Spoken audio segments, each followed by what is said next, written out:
On the day of the college entrance exam, I saved a girl's life, but was accused of sexual harassment. After leaving the exam room, the whole internet blew up. She posted a crying video, claiming that I took advantage of her while saving her. She also said, "No girl would use her own innocence to falsely accuse someone," nailing me to the pillar of shame. I held back my grievances and scored 666 points. I eagerly waited for an interview with mainstream media to clear my name. Instead, I got news that my parents were hit and killed by an agitated underachiever. I was reborn, returned to the way to the college entrance exam. In my previous life, because the exam location was too far, I left home 2.5 hours early. While I was standing at the bus stop waiting for the special exam bus, a girl next to me suddenly clutched her chest and fell straight down. My mom is a nurse and had taught me CPR, so it didn't hesitate at all and immediately started performing first aid on her. I waited until the ambulance arrived before rushing into the exam room. But when I finished the exam and walked out, the moment I took out my phone, my world collapsed. The girl from this morning was named Zheng Yue and was also an examinee. In the video, she sat on a hospital bed, crying her eyes out, claiming I took advantage of her fainting to grope her. That bus stop was very old and had no surveillance cameras, and because there were no other witnesses, no one could testify for me. Zheng Yue repeated over and over, no girl would joke about her own innocence. Because of this incident, I was subjected to overwhelming online abuse, which also affected my parents. My mom was a nurse, and my dad ran a small rotary hot pot restaurant. After Zheng Yue's video went viral, our family's restaurant was smashed to pieces and forced to close. My mom had dirty water splashed all over her while working at the hospital. I knew very well that only by getting good grades could I get authoritative media to speak up for me. So I suppressed my fear and anger and continued to take the exams. The scores came out, 666 points, enough for Qingmei University. But on this very day, jumped off the hospital roof and died. Her parents blocked our community gate with banners, demanding $2 million in compensation. My parents were endlessly harassed and couldn't even sleep well. When my dad was driving to deliver goods, he was chased by attention-seeking media and crashed into an extreme underachiever. My parents died together in their large truck. I became a public target, pelted with rotten eggs and cabbage leaves by classmates. I finally managed to run home. But just at my doorstep, I slipped on some oil on the stairs and my smashed heavily onto the concrete floor. In a daze, I saw Mo Li, the daughter of the neighbor across the hall. She was holding an oil jug in her hand and looked at me with eyes full of hatred. I never expected to be reborn back to the college entrance exam. At this moment, I was 50 meters away from the bus stop. Just around this corner, through the sparse tree shadows, I could vaguely see Zheng Yue's figure.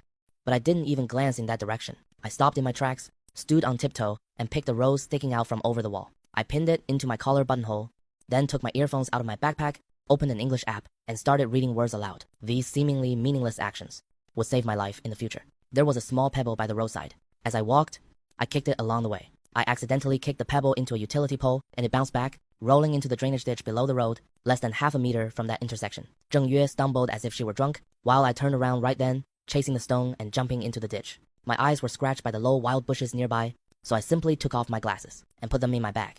There was no water in the drainage ditch, only dead leaves and stones. I just put down my bag, rolled out my sleeves, pulled out the stones one by one, and arranged them neatly by size on the curb. The sun shone on the stones, making them sparkle like gems. I took out my phone to take a picture and didn't forget to post it on Moments. By this time, I would have already arrived at the station to give Zheng Yue CPR. He must be having a heart attack right now, but instead, I was here playing with stones. I picked out a heart-shaped stone from them, wiped it carefully with a tissue over and over, and then held it up high in the air, shouting out loud, "Heart, heart." As I muttered, I even started singing. After taking off my 400-degree myopia glasses, everything before my eyes became a blur, and the trees were just a solid patch of green. I only realized the tree at the corner was a gardenia tree when I smelled the flowers. Through the iron gate, I could see many pure white gardenias blooming on the tree, emitting a sweet fragrance. Inside was a small garden where an old man was watering flowers. Under the eaves, a round security camera was pointing right at me. Holding my earphones, I shouted to the old man, "Sir, your gardenia smells so nice." The old man happily picked some flowers and handed them to me. Through the iron fence, he asked me, "Are you a high school senior?" "Yes, I am heading to the exam hall now." Seeing the rose pinned to my collar, he picked a few bigger and prettier ones, and even gave me some bow-sized gardenias. With this delay, another 10 minutes passed. Finally, a few retired ladies walked over carrying their grocery baskets. Looking at them, it seemed they were heading to wait for the bus. Holding over a dozen large gardenias in my hands, I followed behind them.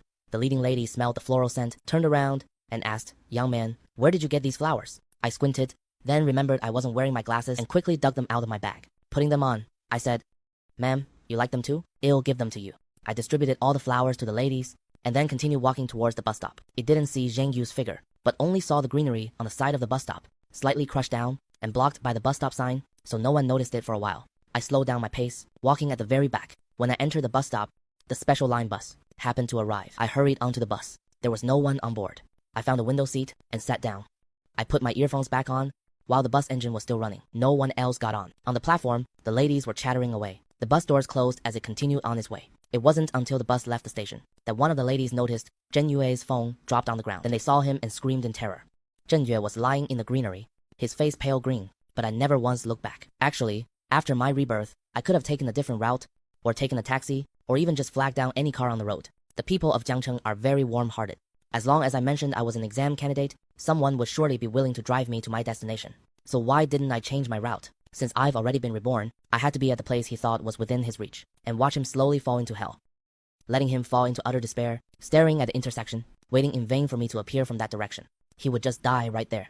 Ideally so. And if he didn't die, he would spend the rest of his life wondering, if he had just been a little slower back then, would I have taken the bait? Repentance is what bad people should do, not good people. The bus was empty along the whole route. When I arrived smoothly at the exam hall, there were still 20 minutes left. This was my second time taking the college entrance exam. Compared to the tension and thrill of almost being late last time, this time I was unhurried. I finished the exam smoothly, went home, ate, and checked my phone before taking a nap. There were no news reports about Zheng Yue. When I woke up, both my parents were at home. My mom tossed me a wet towel to wipe my face and said that a student had a sudden heart attack at the bus stop this morning and was sent to the ICU at our hospital. She didn't know if he could be saved. My dad said, I heard about that too. It's really a pity for someone so young. Our son still has exams to take, so don't talk about this, lest it frighten him. My kind parents were still sympathizing with his inability to take the exam, completely unaware that in our past life, our entire family was killed by him. Didn't he say my first aid was unprofessional, and that I was taking advantage of him? He must prefer the current outcome. In the afternoon, I went to continue my exams, but I didn't want to take the bus anymore. I asked my dad to drop me off on his electric scooter. Having lost him once, I now especially cherish the time spent with him. My dad removed the protective frame on the back, wiped the seat over and over with a rag, and complained sweetly, "You're even taller than me now.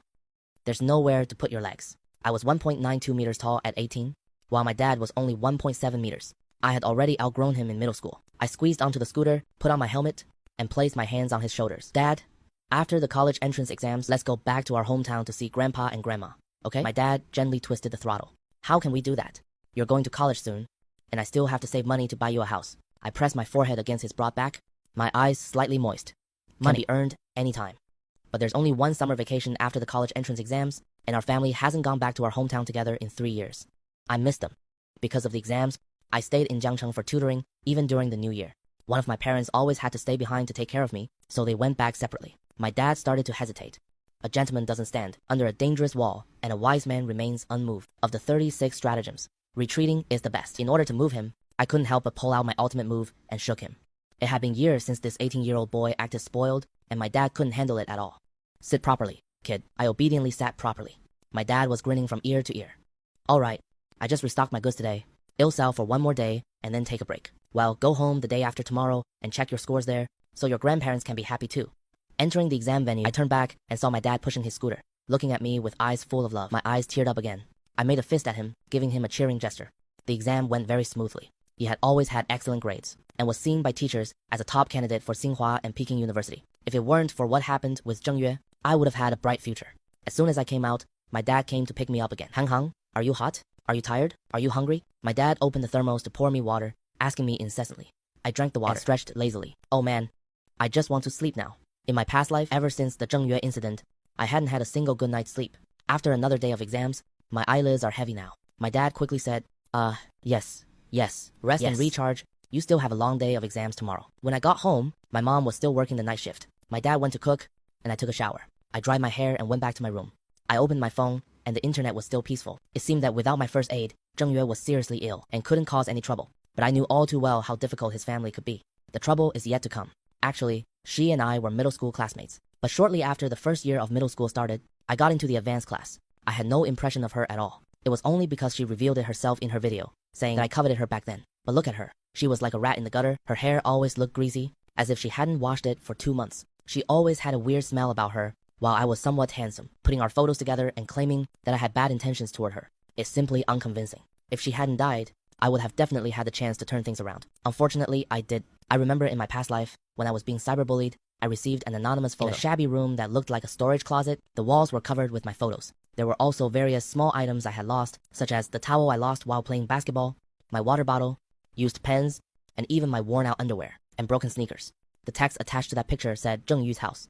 So Zheng Yue had been spying on my life all along, even going so far as to steal and dig through trash cans. She was a complete pervert, the kind who had lived long enough and wanted to die. Her appearance at that bus stop during the college entrance exam was not a coincidence at all, but meticulously planned. Zhengyu's parents favored boys over girls and planned to marry her off after high school. In my past life, she called me before she died and said that if I was willing to marry her and give her parents a 1 million yuan bride price, she would clarify everything to the netizens. I felt like a rat was forcing me to kiss it. It was just plain disgusting. After I threw up, she jumped off the building and committed suicide. I recorded the call when she phoned me, but it was useless. The phrase, respect the dead, made it impossible for me to clear my name. But I didn't understand how she knew I would be taking the bus there. I thought about when I fell to my death in my past life, and vaguely saw my neighbor from across the hall. Molly and I were in the same grade, but different classes. Our families had been neighbors for over a decade, but we never interacted. Her parents were both teachers at a private middle school, and were extremely strict with her. What time she woke up, ate, did homework, and went to bed were all planned out every day, precise down to the minute. If she went overtime or failed to finish a task, she would be punished. Her room and mine were right next to each other. Countless times, I heard her parents scolding her for being a pig brain, saying she was worse than the family next door who sold malatang. Before my dad opened his restaurant, he sold malatang at the neighborhood entrance for a while. He only opened the shop after his malatang became popular. Later, when he made some money, he bought the storefront and upgraded it to a rotary hot pot restaurant. Although being self-employed isn't as respectable as being a teacher, we earn money with our own hands. Why should they look down on us? My grades were always good, and I worked even harder to bring honor to my parents. I ranked first in the grade on every exam, becoming the perfect kid next door to the parents in our neighborhood. That couple next door beat and scolded their child, while my parents were open-minded and loving, treating me with gentleness and care. It's highly likely that Molly was jealous. The next day, the college entrance exam continued. I did even better than in my past life, so getting into Tsinghua or Peking University was definitely not a problem. Upon leaving the exam center, I told my dad that I was going out to hang out with classmates, but I actually went to the electronics mall to buy 3 hidden cameras. I have a clear conscience in my actions, and I am tall and sturdy. The two of them combined couldn't beat me in a fight. I was just afraid they would play dirty tricks, so I had to be on guard. I installed one in our old security door, concealing it behind a 3D few character sticker from the new year. It was very hard to spot. Another one was installed inside the house. Last one was mounted at the top of the awning outside my bedroom window, angled slightly, so it could capture 2/3 of Molly's room. If she left her door open, I could even see their living room. As soon as I finished installing them and connected to the monitoring app on my phone, I was so shocked that I almost dropped my phone. I saw that on the wall facing Molly's bed, it was covered with my pictures, and a giant red cross was drawn over my half-body portrait. The liquid left behind was bloody, and it was completely smashed to pieces. It was absolutely certain. He was also the main culprit who killed me before. The one who sent me that photo must have been him too. I registered that account, but it was deleted. But since the photos weren't sent, I registered a new account and looked it up. I found out it was indeed Jasmine's account. It might just be a burner account with few posts, but it was enough to be shocking. Although it was all about abusing cats and dogs, judging from the filming locations, it was right in our neighborhood and the nearby park. The thought of being neighbors with this kind of pervert for over a decade immediately gave me a cold sweat.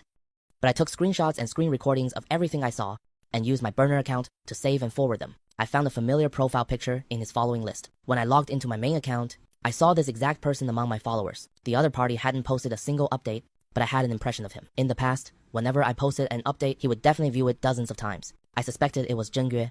At this moment, I took a picture of the heart-shaped stone I picked up earlier together with the jasmine flowers on my balcony and posted an update and also shared a sweet story about childhood sweethearts. The day after the college entrance exam ended, my mom took half a month of annual leave early, my dad closed his shop to rest, and our family of 3 went back to our hometown. Finally, amidst the warm hugs of my relatives, I regained a long-lost sense of security. Relieved of the pressure of the college entrance exam, I completely let myself go, running wild in the countryside fields with my younger brothers and the dogs, but I still didn't forget to keep an eye on Zhen Yu's situation. Sure enough, on his 6th day in the ICU, he finally woke up, just like in my previous life. He went online to accuse everyone who was at the bus stop at the time. 7 middle-aged women, me, and the bus driver, that we left him to die. But he was indeed pitiful. Because of the long delay, from his heart attack to being discovered, there was a 20-minute gap, and the women who found him didn't know how to perform first aid. Waiting for the ambulance took another 20 minutes. A total of 40 minutes caused irreversible damage to his body. First is suspected malignant arrhythmia and habitual myocardial ischemia. He can't be subjected to any stimulation. Otherwise, cardiogenic shock and cardiac arrest could occur at any time. Second is brain damage. While he was in a coma, his heart stopped beating for about 4 to 6 minutes, causing irreversible damage to his brain cells. Third is that being deprived of oxygen for too long led to severe kidney failure. He won't be able to live without dialysis in the future. He's only 18 years old, and right during the college entrance exam, experiencing the greatest Waterloo at the most important time of his life. Just because he's so miserable, do we bystanders have to pay for his tragedy? Just like in my previous life, all of us who appeared at the bus stop were heavily doxxed by netizens. Even though I was walking at the very back, I was the first to bear the brunt of being exposed, simply because I was also taking the college entrance exam. I don't know who posted a photo of me leaving home at 6:30 a.m. online, saying that I could have walked to the bus stop in 5 minutes, but dragged it out until 7:15 a.m. to show up. Taking a step back, even if I walked that slowly, does that mean I am to blame? Taking another 10,000 steps back, I went straight to the exam center, taking photos along the way. The post about the stone was made at 6:50 a.m. My dad recognized the old man who gave me the gardenias. As a regular customer at his shop, contacted him and asked him for the surveillance footage from his yard. The time on it was clearly visible, and even my conversation with the old man was crystal clear. At 7 a.m., I was still picking flowers with him. Although it was very close to the bus stop, it was separated by a corner, so the bus stop couldn't be seen at all. I wasn't wearing glasses, so why should I take the blame for him? We then got the next few surveillance videos, proving that I was on that small path the whole time, until those aunties showed up, and only then did I catch the bus. The surveillance camera on the bus also proved I boarded before reaching the bus stop, and I never even set foot on the platform. I never crossed paths with Jingyue. If this can still be blamed on me, then the gentle morning breeze and the fragrant air from that day must be at fault too. He had solid evidence, so even if someone tried to deliberately stir up trouble, it would be useless. Instead, it earned me a lot of sympathy. After all, I am just a high school student, minding my own business, not bothering anyone. Yet I was forced to hide out in the countryside, unable to even run my business. And those aunties had some serious fighting spirit. As soon as they found him, they called 120, and someone even recorded it.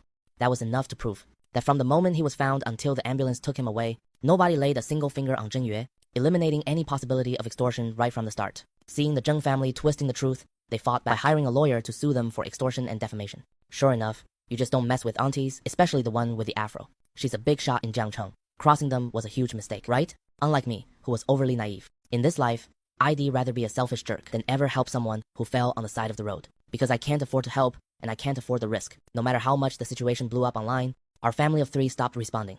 Even if there's a serious crime involved, it won't implicate me. On the day Zheng Yue woke up, I noticed on my social media platform that his account had visited my profile over 100 times. So, I started posting a picture of jasmine flowers every day, without any captions. I just decorated it with pink love you and miss you stickers. He went completely crazy, checking my profile every 10 minutes or so. He was still refreshing it at 3 a.m. I really hoped he would stay up and drop dead. Unfortunately, evil lives 1,000 years. Not only did he not die, but he also started live streaming online, begging for sympathy by saying his family was poor and that they still owed the ICU fees. As a high school senior, he naturally brought trending keywords and traffic. With a beauty filter maxed out, he actually looked somewhat pitiful. And surprisingly, quite a few people donated to him. The college entrance exam results were finally out. My whole family gathered around the computer. In my past life, despite all that pressure, I still scored 658 points. This time, I didn't know what my score was. Anyway, when we tried to check the score, nothing came up. My grandpa's eyes went wide, thinking the internet in our hometown was just bad. My dad refreshed the page a few times, but it was still blank, and he was sweating profusely from anxiety. I held onto my grandpa, afraid he'd pass out from excitement. I whispered, "Grandpa, the scores for the top 50 students aren't shown." My parents realized what that meant, and they started screaming at each other, yelling, and jumping up and down. It drew the attention of all the neighboring uncles and relatives. When everyone saw how excited they were, and remembered I was a college entrance exam student, they guessed it. Did Hang get into Tsinghua or Peking University? Everyone in the village shared the same surname. So me getting into Tsinghua or Peking University was an honor that brought glory to our ancestors. Grandpa's hands started shaking. I rubbed his back while anxiously calling out to my dad. "Come take a look." My grandpa waved his hand and turned around, hugging me with tears streaming down his face. "My good grandson, I am just so happy." Then he bossed my dad around. "Don't just stand there. Hurry to town and order vegetables and notify the relatives. We need to prepare for a huge banquet." Then he stood up and started flipping through the almanac, looking for a lucky day to host the celebration. When my uncle, who was a contractor, heard my score was too high to check, he immediately said, "Why order anything? My family still has a big black pig left from last year. We were gonna use it for gifts, but let's butcher it for the feast. The drinks and smokes are on me too. I even have motai here." The whole village sprang into action, rushing around to spread the news. That was when my dad's phone started ringing. As soon as I saw the number, I knew it was the Tsinghua and Peking University admissions office, so I quickly reminded him it was them. My dad's hands were shaking. He tapped a few times but couldn't pick it up. My grandpa got so mad he snatched the phone away, muttering about him being useless, and when he answered, his voice unconsciously pitched up. "Hello? I am your grandpa." "No, I mean, it's Sheng Hang's grandpa." Yes. Good. Thank you." "Very good." My dad leaned his ear in, and with both their faces pressed against it, they almost muffled the phone completely. I reached out a few times to turn on the speakerphone, but my hand was slapped away. My mom and grandma hugged each other, crying and laughing. After hanging up, my grandpa and dad were both in tears, each hugging me, from one side, good job, Tsinghua and Peking University. You got into Tsinghua and Peking University. That's when I found out I scored 708 points and was the provincial top scorer. Even the TV stations were calling. The local TV station from my hometown came straight to our village. I was interviewed, and countless parents of college entrance exam candidates were full of praise for me. Before I went viral online, the incident where I was slandered by Zheng Yue became a hot topic again. It went straight to the trending searches. I received more sympathy, while Zheng Yue was scolded terribly. His real photos and terrible grades were exposed. His live stream was filled with curses, saying, "Ugly people stir up the most trouble." My middle and high school leaders kept calling my dad, offering to give me bonuses. My dad couldn't sit still anymore and wanted to go back to Jiangcheng. He had a business to run and money to make, so the graduation banquet had to be postponed temporarily. For the next few days, my grandparents had no objections. They were afraid that if we weren't around, the admission letter would be stolen. In their time, it was common for university spots to be stolen by imposters. I still wanted to stay in the countryside until Zheng Yu's matter was resolved, but my family pushed me into the car. When we got back to Jiangcheng and the car arrived at the neighborhood gate, we were surrounded by enthusiastic residents and had to get out. My dad is a businessman, so he knows the neighborhood well, and everyone knows him too. The top scorer is back. Boss Sheng, how do you usually educate your child? How did he score 708 points? We didn't do much. He's always been in the top 3 of his grade. What does he usually eat? What books does he read? He eats our spicy hot pot. Our spicy hot pot uses a beef bone. Broth base is delicious and doesn't cause internal heat. My dad pushed me to the front, and I purposely stood on my tiptoes to show off my height. What a handsome and talented young man. I always thought you looked like a top scorer. The aunties kept grabbing and patting me, saying they wanted to rub off some good luck, so their own kids could also succeed in their exams next year. After finally managing to get away, I wanted to go home, but my dad threw me a bunch of keys. Hurry up and go to the shop to open the door and clean up. I am going to restock. It'll try to earn your tuition fees in the next few days. He vastly underestimated the value of a top scorer before he even got back from restocking, while my mom and I were still mopping the floor and wiping tables. The neighbors nearby almost crushed our shop. The neighbors scrambled to help, and even suggested my mom rename Shengji Hot Pot to top scorer, Hot Pot. Just as they were saying this, my classmates happened to arrive. I almost covered my face and ran away. Our class did pretty well this time. Everyone passed the first-tier university cutoff, and quite a few made it to top-tier universities.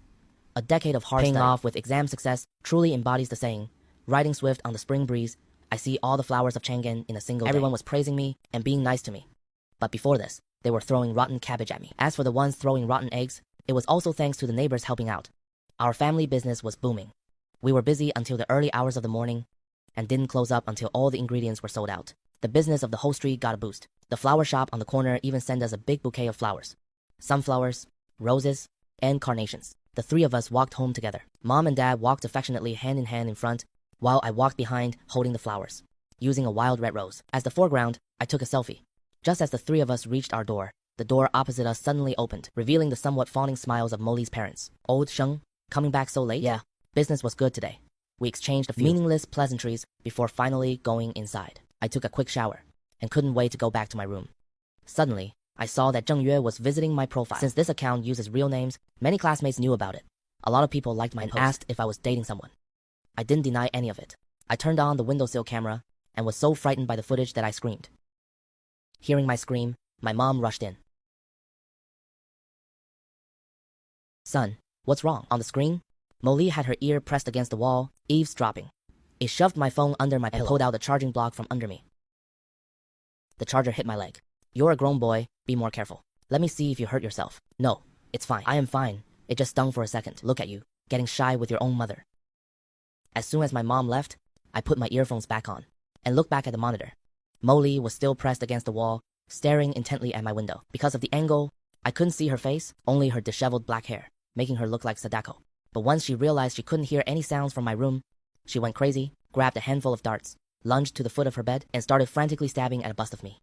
I had no doubt that if I were in front of her, she would stab me 100 times. I quickly dug out the hand grip strengthener hidden deep in my closet. As I practiced with it, I reviewed the surveillance footage from the past few days. I discovered that after the college entrance exam ended, on that day, Mo Lee's parents had prepared a copy of the exam papers and made her retake the entire test, forcing her to work until 2 a.m. Early the next morning, the couple subjected her to a brutally inhuman beating because Molly had underperformed.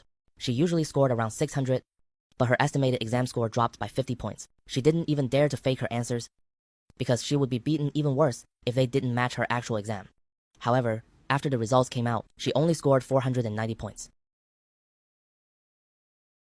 She was beaten until she lay on the floor, taking a long time to get back up. She was denied food, and the snacks in her room were confiscated. That night, she stood by my window like a vengeful ghost, staring for an entire night. Since then, she had done the exact same thing every day. No horror movie could be as terrifying as a woman separated only by a wall and the window, staring at you all night with pitch black eyes. But compared to the tragic deaths of my family in my previous life, what did this even amount to? Suppressing my discomfort, I pulled the curtains halfway open, leaned against the wall, and took a selfie facing the window. In the shot, not only did it capture my side profile, but also Molly, with a beauty filter. The horrific scene instantly turned into an atmospheric masterpiece. This time, I added a caption, and noticed that Zhengyue went online instantly as expected. I set this post to be visible only to her, and enabled the burn after reading feature. No screenshots, no screen recordings. It left absolutely no trace on the platform, but it left a deep-seated hatred in that lunatic's heart. After deleting my post, I shared a song called Little Star. Molly had many posters of this singer on her bedroom wall. I had even heard her playing this song before. Zhengyue kept visiting this post from midnight until 4 a.m., listening to the song over and over again. For the following week, I did this every day. Finally, on the day before Zhengyue was discharged from the hospital, everyone in our junior high alumni group organized a visit to see her. Some classmates even invited me to go along. I just left the group directly and blocked the few remaining junior high classmates I still had added. When Zhengyue woke up, the first thing she did was falsely accuse me of leaving her to die. The news had blown up so much, I didn't believe they were unaware of it. Why were they playing the saint with me? I just wanted her to know how much she disgusted me. And as much as she disgusted me, that's how sweet she and Molly were to each other. Every night, we would stare through the wall, listen to the same song, and look at the same starry sky. On the day Zhengyue was discharged, my family of 3 packed up and went back to our hometown, bringing along all my high school study materials. My mom told me that Molly's mom said Molly didn't perform well in the exams and needs to retake her senior year, so she wanted to borrow my study materials. I told her I had already given them away. Those two used to look down their noses at your mom and me, but this time you did us proud. We aren't pushovers either. Why should we lend them to her? As soon as the news came out that I was the top scorer in the college entrance exam, people from the neighborhood all came to my house and traded for my used study materials, pens, notebooks, and even my desk mat, tea, cigarettes, alcohol, and various gifts. They were incredibly polite. Even though we didn't accept any of them, we still appreciated the gesture. Why should her family have the nerve to even open their mouths to ask? My dad was so smug he was over the moon. He hid all my key revision materials and brought them back to our hometown for my younger cousins to use, hoping our family would produce a few more scholars. Sure enough, my grandparents, aunts, and uncles practically put us on a pedestal. They praised me as the reincarnation of the god of literature. On the day we hosted my college celebration banquet in my hometown, it happened to be the same time as my city classmates gathering. I spent the whole day entertaining relatives and only managed to get online for a bit. From the WeChat moments of some high school classmates, I saw that they indeed had a party that night, and Molly and Zhengyue were at the same one. Before the banquet started, my grandpa took me to burn paper offerings at our ancestral graves to tell our ancestors that our family had produced a top scorer. Amidst the curling smoke, I kowtowed and made a wish to my ancestors. I hoped that Zhenyue's crazy illness would act up tonight and take Molly away with her. But I never expected my ancestors to be so effective. Late at night, when I was almost asleep, I was awakened by a phone call from a classmate. They told me to check the group. I opened the high school group chat and saw many real-time uploaded photos and videos. I quickly pieced together the whole story. On the street, not far from my place, the classmates who had finished their party were hanging out. Some were chatting, some were waiting for a ride. Molly and Zhenyue were walking together. I don't know what was said, but they suddenly started arguing. People only caught a few words. It turned out that, on the day of Zhenyue's college entrance exam, while she was waiting for the bus, she was on the phone with Molly, and it seemed she suffered an episode because she was triggered by something Molly said. The two of them started fighting like sworn enemies. Right at that moment, a dump truck carrying gravel sped by. Zhenyue suddenly exerted her strength and pushed Molly toward the road. Molly was ruthless as well.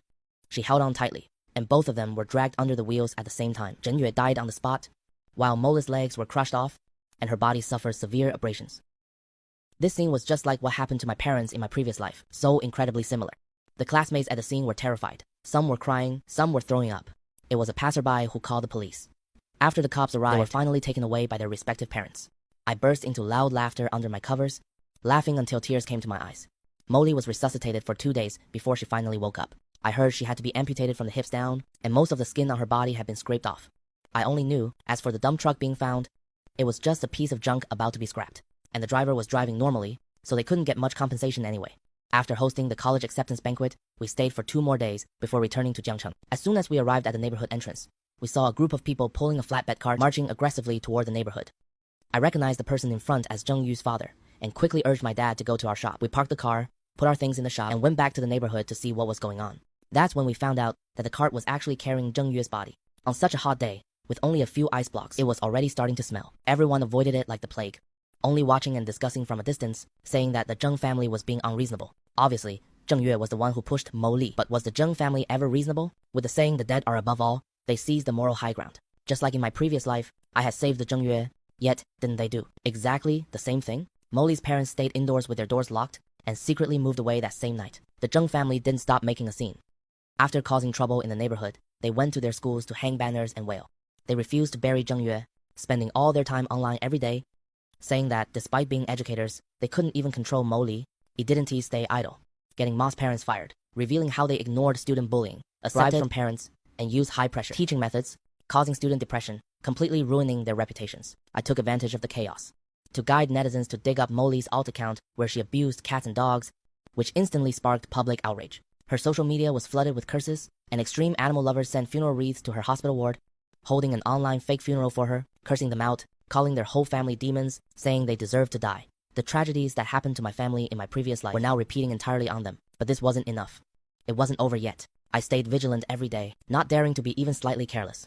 I carried a grip strengthener at all times to exercise, so in case something happened, I could use it as a weapon. Given Mo Li's parents' teaching methods, looking at them, they clearly weren't normal people either.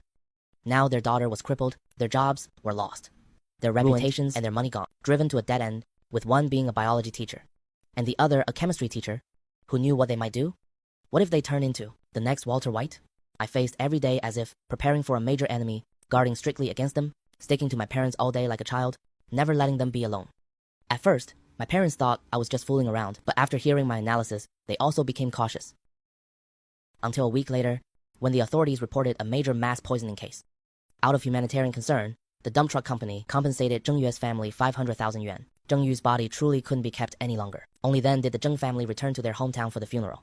Since exposing the evil deeds of Mo Li's parents, Zheng Yu's parents had tasted the sweetness of internet traffic.